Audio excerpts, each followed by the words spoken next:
What's up, YouTubers? So before we get started with this video, on first take, they're going to be talking about the New Orleans Saints running back, Alvin Kamara, and whether or not he should be paid like a top-tier running back. So let's see what they have to say about that.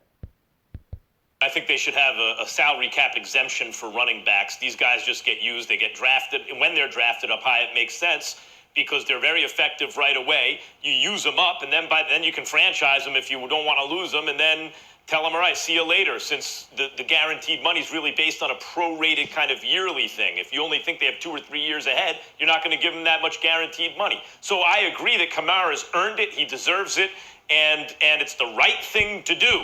I agree with that. But it's not the smart thing to do to give a running back big money. Every time it seems a team does so, whether it's to retain their own player, Todd Gurley with the Rams, or get someone in free agency, the Jets with Le'Veon Bell, they seem to live to regret it. That said, Alvin Kamara is a big-time playmaker, and he's enjoying at this moment a unique or a rare moment of leverage against his team.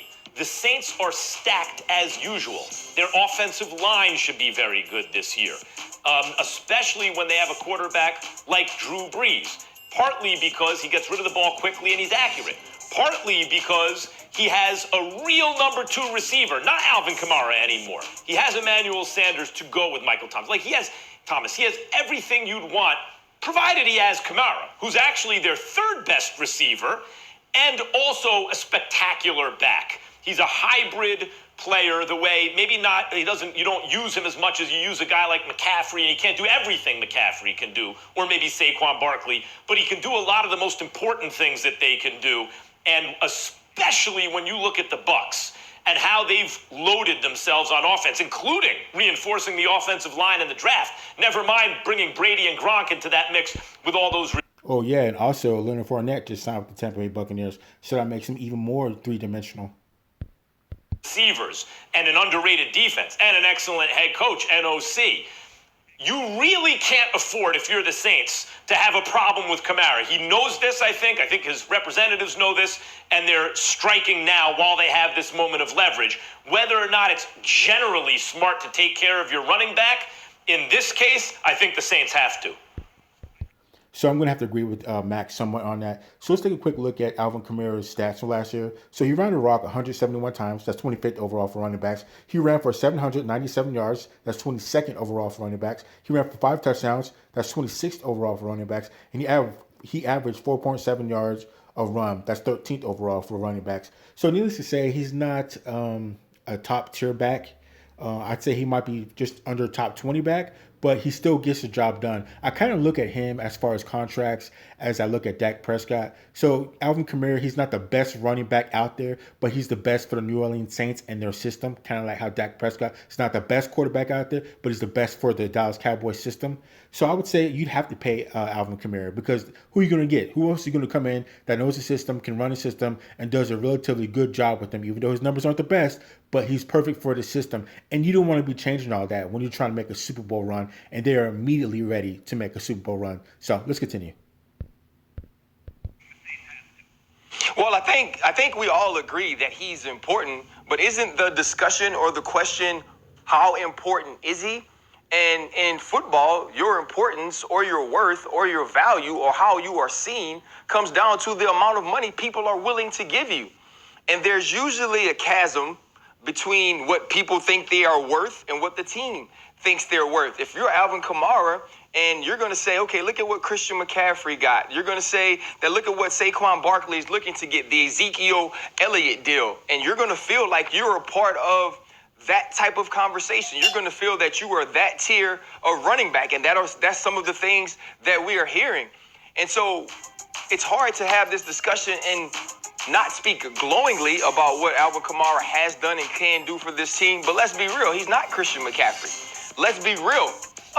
Let's be real. He's not Saquon Barkley. He's not Ezekiel Elliott. So he has to get paid a tier under there. Do you believe he's more important than Derrick Henry because he can do more things? But he also hasn't had over 200 carries in a season. He's also a guy that's never had 1,000 yards rushing. If you look at who he was with Mark Ingram, Not only was Mark Ingram the linchpin of their great post-game interviews, but he was also the linchpin and the bell cow of that actual running attack. And so now, where do we value Alvin Kamara? How do we use him? Is he going to be an important piece of this offense if they're to win a Super Bowl? Absolutely. Are we going to pay him like some of these guys we've seen paid who are truly the reason that these offenses go? I don't believe so. And he was injured last year. And so we know he didn't get to produce in his new role like he would have liked to, but production is production. Usage is usage. And so for me, when I look at Alvin Kamara, I think he should be paid. I think he should be compensated. I think he's outplayed what they thought they drafted in the third round, 3 or 4. So I don't know if he outplayed it because his numbers don't really reflect it. But definitely I would pay that man because, like I said, if you're trying to make an immediate Super Bowl run, you give that man his money and you keep the team together and make sure everybody's happy so they're happy there on the field when they win games. 3 years ago or 4 coming into this season, but still, Alvin Kamara has to be smart about the type of money he's trying to get, and the Saints have to be smart about the type of money they're willing to give, especially when you may be looking for a new franchise quarterback next year. Ryan, I'm glad you brought that up. Let me jump in here Ryan, really quick. Max, I want to come to you on this one. Max, I want to stay with that subject. So you're saying they shouldn't give Kamara big money, right? I'm saying that normally no, but whatever the number that Ryan just mentioned, it's going to be a little bit over the number it should be because of this unique moment of leverage. The Saints could win a Super Bowl this year. It could happen. They have everything you need, right? They could come out of the NFC. They have increased competition in their division, and whatever Kamara doesn't do, he is a special offensive weapon.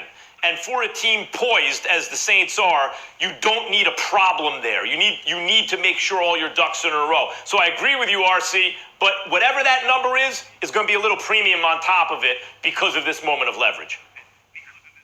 Well, the other thing only thing that I wanted to challenge Ryan on was this. I don't think Alvin Kamara has to be that smart. I don't think there's anything wrong with being a little pig-headed, a little bit stupid even. When you're a running back, when you're notoriously underappreciated at that position, when there's a pandemic going on and all of this other stuff. I'm not saying that, I don't mean literally stupid. What I'm trying to say is you push the envelope if you're in a situation where you find the New Orleans Saints a little bit more desperate than they usually would be. Yeah, but you definitely want to be careful with that because if you overprice yourself, you might get slammed down, and it might happen like what happened with Dak Prescott. Dak Prescott asked, I think he deserves what he asked for, but his numbers don't support that he should get that type of money, and that can kind of backfire a little bit on Alvin Kamara if he does that. Because if there's ever anybody that would be in a rare position to do that, it's usually the running backs in the National Football League. I mean, they are some people, they've got to push the envelope as much as they possibly can because of how notoriously underappreciated they are. We also got to pay attention to this. And this might be an aside. This might not be a big issue to neither one of you, but it is to me. The New Orleans Saints, by and large, one could easily argue that one of the biggest reasons for their success is the fact that they play at home in front of that rabid fan base. Well, this season, it's not expected to be any rabid fan. No, I would say the New Orleans Saints are better because they're just a good team between Drew Brees, Michael Thomas, Emmanuel Sanders, and Alvin Kamara, and a couple guys on defense. That's what's making the Saints so deadly. It's not their crowd. I mean, that's kind of disrespectful. Base. We don't know if there will be any fans at all. And because of that home field advantage that they've enjoyed for so many years, that may not be an issue